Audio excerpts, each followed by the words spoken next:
नमस्कार, मैं हूं मनोज सैनी और बात करते हैं चुनावी जायके की। चुनाव का टेस्ट, चुनाव का जायका इस समय हर जगह अलग है। जिस भी चौराहे, जिस गली, जिस चौपाटी पर जाते हैं, वहां बात चुनाव की चल पड़ी है। और अब तो चुनाव का प्रोग्राम तय हो गया है, तारीखें तय हो गई है। जाहिर है हर किसी के मन में होगा कि सरकार किसकी बनाएंगे। लेकिन इस बार के चुनाव में ऐसा कहा जा रहा है कि 12 राज्यों में आधी आबादी की संख्या बढ़ गई है। और उसके अलावा पूरे देश की बात करें तो जब जब अभी चुनाव हुए, उत्तर प्रदेश की बात करें बीते दिनों में, मध्य प्रदेश या अलग अलग स्टेट में, वहां भी आधी आबादी ने बढ़ चढ़कर हिस्सा लिया। तो इसलिए इस बार के चुनाव में यही आधा आबादी यानी महिलाएं बड़ी महत्वपूर्ण हो जाती है। और आज मेरी चुनाव की चर्चा कहें या चुनाव का जायका कहें, इन्हीं लोगों से मैं लेने वाला हूं। बहुत स्वागत है आप सबका। Thank you very much. Election होने जा रहे हैं 2024 के, किसकी सरकार बनाएंगे आप? जी, जो सरकार है उन्हीं को दोबारा मौका देंगे। ऐसा क्यों कि दोबारा मौका देंगे? ये कुछ काम उनका समझ आ रहा है या कुछ और? सरकार को खुद पे कम से कम भरोसा तो है कि हमारा देश आगे जाएगा और आगे बढ़ रहा है। आप हमेशा अपना लीडर उसको चूज़ करते हैं जो खुद पे तो विश्वास करता ही है। बहुत सारे लोग बहुत सारी उंगलियां उठाते हैं, लेकिन जब तक आपको खुद पे विश्वास है और हर पॉलिसी को कुछ साल लगते हैं आगे बढ़ने के लिए। हम लोग फाइनेंशियली बात करें या जैसे आज जो यहाँ पे इतनी सशक्त नारियाँ बैठी हुई हैं, हम सबके लिए जो पॉलिसी स्कीम्स हैं वो 5 साल में आपको रिजल्ट नहीं दिखाती। टाइम लगता है, टर्म्स लगते हैं। तो अभी तक ऐसी कोई बहुत बड़ी बात नहीं है जिसमें आप एक दूसरे कैंडिडेट को मौका दें। दूसरा कैंडिडेट को आप ज़रूर मौका दें अगर आपको उस पर भरोसा हो, पर ऐसा कुछ हुआ नहीं है जिससे भरोसा हमारे अभी एग्जिस्टिंग सरकार से उठ जाए। मतलब किसी और पर भरोसा करने लायक कोई नहीं है, ऐसा आप कह रही? जी। आप क्या सोच रहे हैं? दो लोग हैं देश के अंदर इस समय जिनके नामों की चर्चा है। एक तरफ प्रधानमंत्री मोदी है, दूसरी तरफ राहुल गांधी है।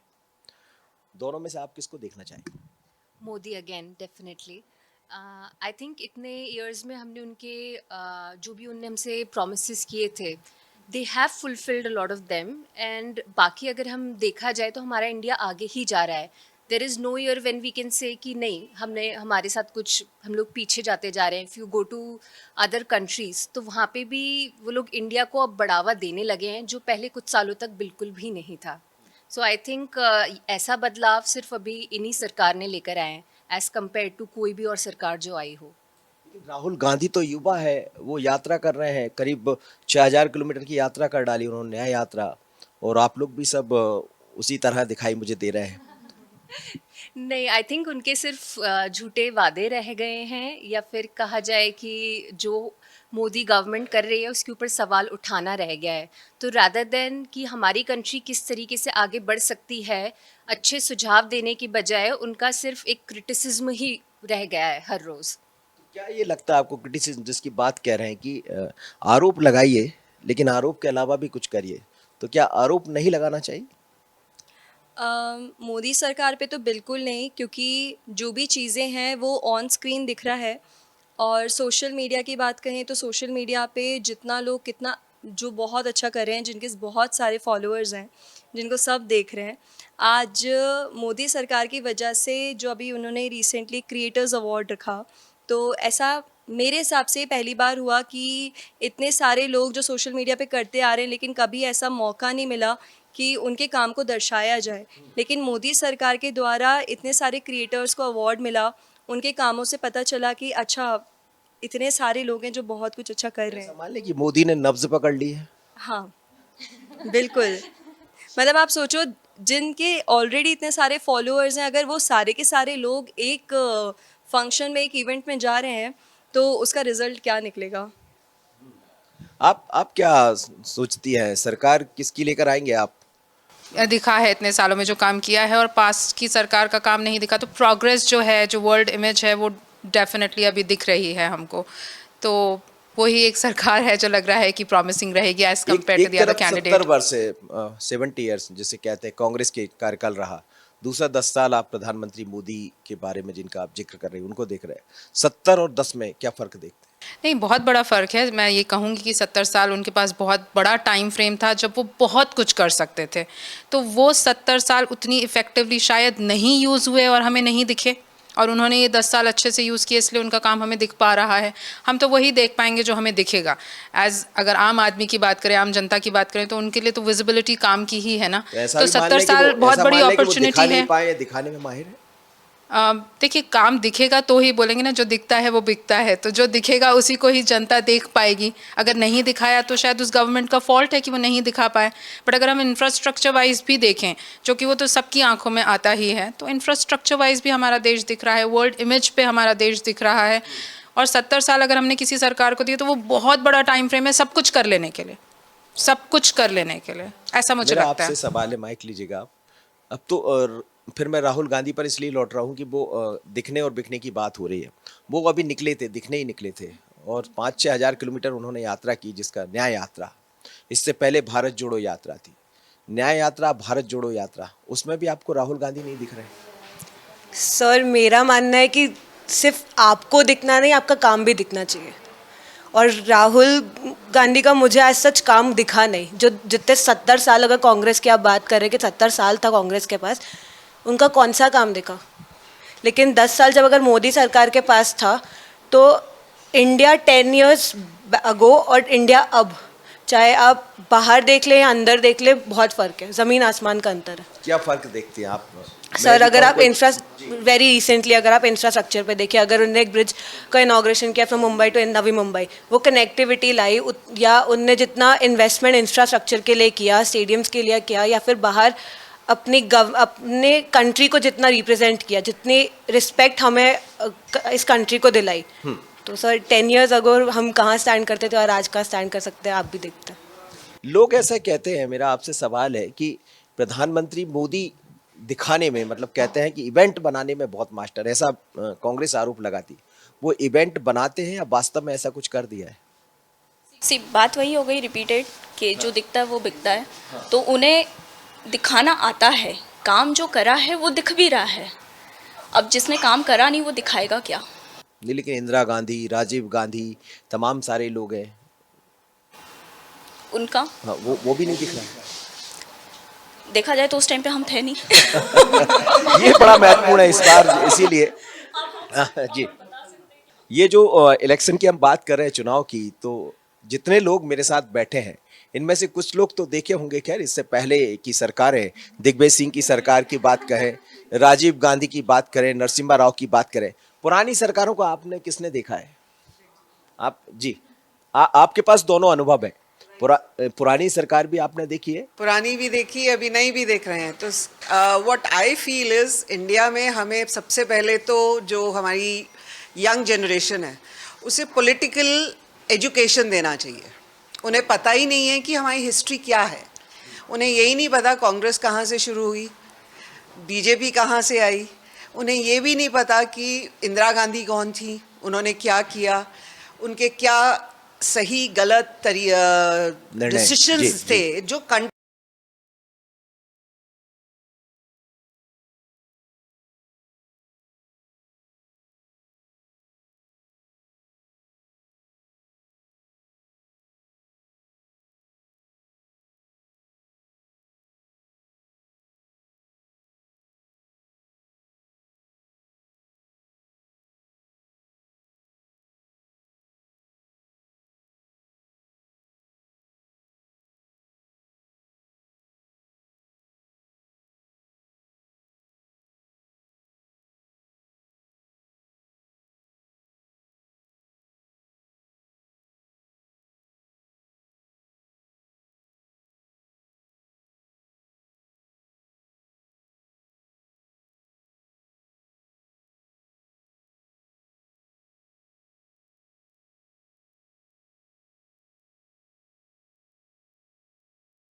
कंट्री को 5 टाइम्स आगे लेके जाने की बजाय पीछे लेके गए, ठीक है।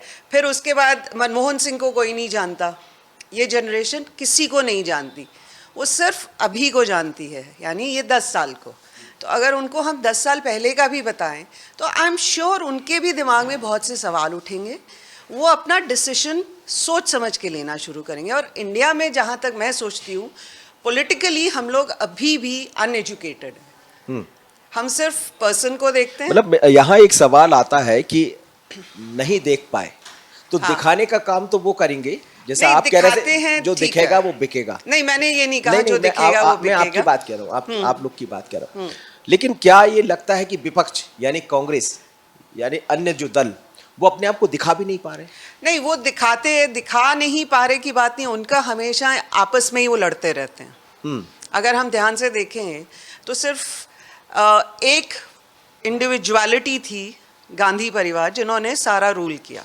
बाकी अच्छे अच्छे लीडर्स जो हमारे पास, बहुत अच्छे लीडर्स थे, जो मोदी से भी बहुत अच्छे थे, पर उनको किसी को आगे नहीं आने दिया, मौका नहीं मिला। वो क्यों नहीं मिला? क्योंकि वी वर लाइक जो हमने देखा है, जो हमने एक्सपीरियंस किया है, it was like kind of a raj. अंग्रेजी राज चला गया था, बट अब इंडियन राज आ गया था। तो वो राज सिस्टम से भी तो बाहर आना चाहिए। हम लोग डेमोक्रेटिक कंट्री हैं, तो डेमोक्रेसी में you have to educate everybody. You can not just say कि हमारी कंट्री में सिर्फ गरीब लोग रहते हैं, नहीं रहते हैं, मिडिल क्लास भी रहता है, बहुत मेहनत करता है। आप उस पर कितना फोकस करते हैं? कितनी पॉलिटिकल पार्टीज आके हमसे बात भी करती हैं। एंड एवरीवेयर आई फील कि एजुकेट होना बहुत ज़रूरी है। बिल्कुल। क्या आपको लगता है कि बीते वर्षों में जिस एजुकेशन यानी शिक्षा की आप बात कर रहे हैं, परिवर्तन आया है? कुछ पहले से कुछ बदला या कुछ और होने की जरूरत? बदलाव तो मुझे लगता नहीं है आए हैं। जिस तरीके से महिलाओं के लिए बात करते हैं कि हम महिलाओं के लिए काम कर रहे हैं, महिलाएं खुद अपने लिए काम कर रही हैं। सरकार महिलाओं के लिए काम नहीं कर रही है। सिर्फ पैसा देना सब कुछ नहीं होता है कि हमने 1 लाख रुपए का अब मिलेगा महिलाओं के लिए, या 10,000 मिलेगा, या 5। नहीं, महिलाएं अपने लिए खुद के लिए काम कर रही हैं। जो भी महिलाएं हैं वो अपने लिए, बेरोजगारी की कमी हो गई है, बिल्कुल रोजगार नहीं मिल रहे हैं, रोजगार नहीं मिल रहे हैं, सेल्फ एम्प्लॉयमेंट होना शुरू हो गया है। तो एजुकेशन भी मुझे लग रहा है इस तरीके से काफ़ी पीछे चल रही है, हमें बहुत तकलीफों का सामना करना पड़ता है। क्या प्रधानमंत्री मोदी या बीते वर्षों की सरकारें इसको करा पाने में कहीं पीछे छूट गई थी? पिछली सरकारों ने, मतलब अब जितना महिलाओं के बारे में बात करी जा रही है, जितना उनके बारे में सोचा जा रहा है, इतनी पिछली, मैं तो जैसे पिछली सरकारें भी मैंने देखी, मैं इसीलिए तो उस बारे में इतनी बातें थी, मतलब ये चीज़ फील ही नहीं कराई जाती थी कि ऐसा भी कोई परेशानी होती है, इस तरह का भी कोई इशू होता है, इस बारे में बहुत ज़्यादा बात नहीं होती थी। इस टॉपिक को मतलब बहुत अंदर ही रखा जाता था, कुछ इसको कि ये इतना भी ज़रूरी है देश के लिए, इतनी बात नहीं होती थी जितनी अब हो रही है। भले ठीक है, पॉलिसी बन रही हैं, नीतियां बन रही हैं महिलाओं पे, ठीक है, वो बहुत इम्प्लीमेंट ढंग से नहीं हो पा रही हैं, वो मैं कह रही हूँ कि इम्प्लीमेंटेशन उनका वीक है, लेकिन हो तो रही हैं, बन तो रही हैं। उस बारे में लोग बाग सोचना शुरू कर दिया। आज हर जगह, कहीं भी छोटी जगहों पे, गांव कस्बे में भी चले आओ तो महिला सशक्तिकरण के बारे में बात हो रही है। और उसका कारण है कि इतना ज़्यादा, मतलब सोशल मीडिया पे, सब सोशल मीडिया आजकल सब जगह, गाँव खेड़े कहीं भी चले आओ, तो महिलाएं जो पढ़ी लिखी नहीं है वो भी सुन सुन के उस बारे में जान पा रही हैं कि हमारे भी राइट्स हैं, हमारे लिए भी ऐसी चीज़ें आ रही हैं, ऐसी योजनाएं बन रही हैं, तो उस बारे में उनको जानकारियां मिल रही। पहले ये चीज़ नहीं थी, कमी थी। सबसे बड़ा मुद्दा इस समय, मुद्दा तो मैं नहीं कहूंगा, लेकिन राम की चर्चा बहुत हो रही। भगवान राम की प्राण प्रतिष्ठा हुई है, और ऐसा कहते हैं कि भारतीय जनता पार्टी हिंदुत्व, सनातन के मुद्दों को आगे ले जाना चाहती, लेकिन प्रधानमंत्री मोदी अपने मंच से विकास की बात भी करते। और बीते वर्षों में एक चीज अच्छी हुई है कि सरकारें अपना हिसाब किताब रखना शुरू कर दी है। आपको लग रहा है कि सरकार अपना हिसाब दे पाने में सफल हो रही है? बिल्कुल, मुझे लग रहा है कि दे पा रही है। क्यों दे पा रही है, ये थोड़ा सवाल है कि जैसे आरटीआई है, अब काफ़ी टाइम से ये चीज़ बहुत ज़्यादा, मतलब सभी अब अवेयर हो गए आरटीआई के बाद, तो थ्रू आरटीआई भी आ रही है अवेयरनेस, और साथ ही साथ और भी चीज़ों के थ्रू वो लोग ले रहे हैं। और बात करें अपन लोग, जो अभी की सरकार है बीजेपी, जो काफ़ी काम अच्छा कर रही है मध्य प्रदेश में जैसे अभी काफ़ी कुछ जैसे जो दे रही है 10,000 वुमेन्स के लिए, वो अच्छा, एक तरीके से अच्छा भी है और गलत भी है। मेरा आपसे सवाल यही है कि जिस तरह से परिवर्तन की बात कही जा रही, तो सरकार का किस उस पर, किस मुद्दे पर आप बनाएंगे? विकास के नाम पर, या राम की इस समय बात चल रही सनातन की, राम की बात होना चाहिए या नहीं? Sir definitely first of all तो जो विकास है उसके बेसिस पर ही हम गवर्नमेंट बनाएंगे। और जैसे हम फीमेल्स हैं और यहाँ पर हम सारे फीमेल्स बैठे हुए हैं, तो जैसे कई लोगों ने बोला यहाँ पर कि हमारे पास कोई और कैंडिडेट नहीं है, तो हमारे पास कोई और चॉइस नहीं है, तो वो तो पॉइंट है ही। लेकिन अगर हम प्रीवियस सरकार और आज की सरकार को कंपेयर करते हैं और एज अ फीमेल हम देखते हैं, क्योंकि हर इंसान ये देखता है कि हमारे लिए सरकार ने क्या किया, उन्होंने बहुत सारा काम किया है, लेकिन हमारे लिए क्या किया है। तो अगर हम एज अ फीमेल देखते हैं, तो जैसा इन्होंने बोला कि अभी फीमेल को लेके जितनी बातें आ रही हैं वो पहले नहीं आती थी। जैसे बेटी पढ़ाओ, बेटी बचाओ, इन्होंने कई तरह के ऐसे आंदोलन निकाले हैं जो वुमेन जो सशक्तिकरण है, महिला सशक्तिकरण है, उसको प्रमोट करता है। और इवन जो फीमेल इतने सारे बिजनेसेस करते हैं, उनके लिए कई सारी योजनाएं आई हैं, कई सारी सब्सिडीज़ निकली हैं, तो उससे हमारा आत्मविश्वास बढ़ता है। हमें लगता है कि हाँ ठीक है, हमारे लिए बहुत सारी योजनाएं आई हैं, हाँ हम कुछ कर सकते हैं, हमें कुछ बेनिफिट मिल सकता है एज अ फीमेल। लेकिन मेरा आपसे सवाल था, हिंदुत्व, राम मंदिर, ये सब है, दिखाई दे रहा है क्या? इसका असर होगा इलेक्शन? सर इस पर तो मैं ये बोलूँगी कि मेरी जो पर्सनल ओपिनियन था वो यही था कि वो चीज़ अभी इतने ज़ोरों शोरों से इसलिए हुई थी क्योंकि चुनाव आ रहा था।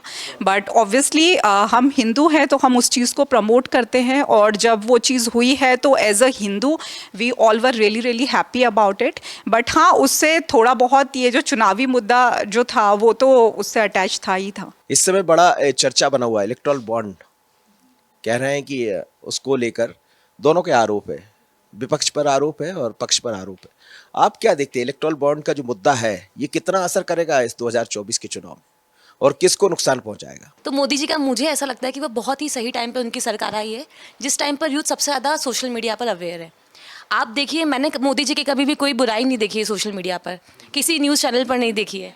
तो उसका रीज़न यही है बिकॉज उन्होंने हम यूथ पर इतना ज़्यादा अपना इम्प्रेशन। मैं तो बार बार आप लोग से बुराई करवाना चाह रहा हूं। नहीं, आप नहीं कर रहे। अब हमारा इस बुराई वाली बात नहीं है। मैं आपको इसीलिए सबसे स्टार्टिंग में बोली थी कि मैं एक दूसरे कैंडिडेट को देखना चाहती हूँ जिसे मौका मिले। मुझे सरकार से कोई प्रॉब्लम नहीं है, ना मैं बीजेपी का और ना ही मैं कांग्रेस का साइड ले रही हूँ। I just want a good leader, जो यूथ हो या नहीं हो मुझे इससे फ़र्क नहीं पड़ता, बट वो एक्चुअली देश के लिए जो कर रहा है उसका, देखिए मोदी जी जो भी कर रहे हैं, जिन्होंने जितने भी प्रोमिस किए उन्होंने उसको बिल्कुल डिलीवर किया।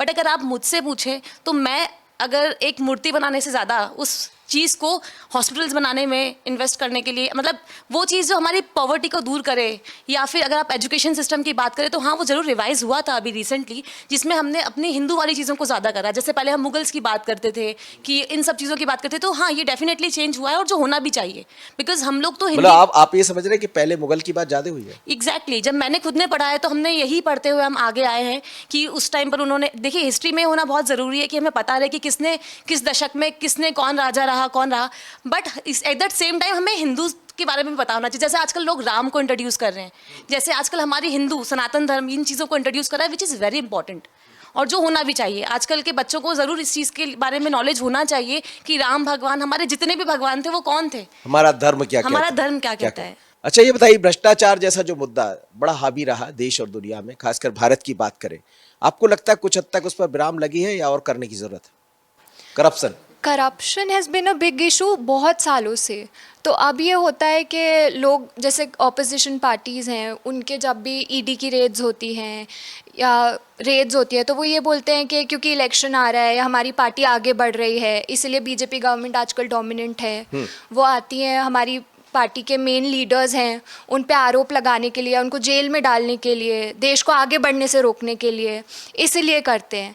लेकिन अगर देखा जाए तो अगर आप क्लीन हो तो आपको डर नहीं होना चाहिए, और अगर आप क्लीन नहीं हो तो फिर तो आप ये बहाने बनाएंगे ही। मतलब आप ये मानते कि ईडी सीडी की जो चर्चा हो रही, जितनी रेड या छापे पड़ते हैं, हाँ, वो पढ़ना चाहिए? ज़रूर पढ़ना चाहिए और पढ़ना चाहिए, ताकि लोगों को डर रहे कि जस्ट बिकॉज हम पॉलिटिशियन हैं, हमारे पास लोगों का पैसा जो टैक्सेस हैं वो इजीली आते हैं, अवेलेबल हैं, तो इसका मतलब ये नहीं है कि वो हम अपनी पर्सनल वेल्थ बढ़ाने के लिए आगे बढ़े। राहुल गांधी पे भी बहुत सारे स्कैम्स हैं, तो वो उनका मुद्दा ये नहीं होता है कि हमें ये आगे बढ़ना, उनका मुद्दा ये होता है हमें मोदी को हटाना है। और मोदी को क्यों हटाना है? क्योंकि हमारी फैमिली को इससे इशूज़ हुए। ये बता दीजिए, आप किसकी सरकार बनाना चाहेंगे? हम किसी की नहीं चाहते। नहीं, आप सरकार नहीं बनाएंगे, वोट नहीं करेंगे आप?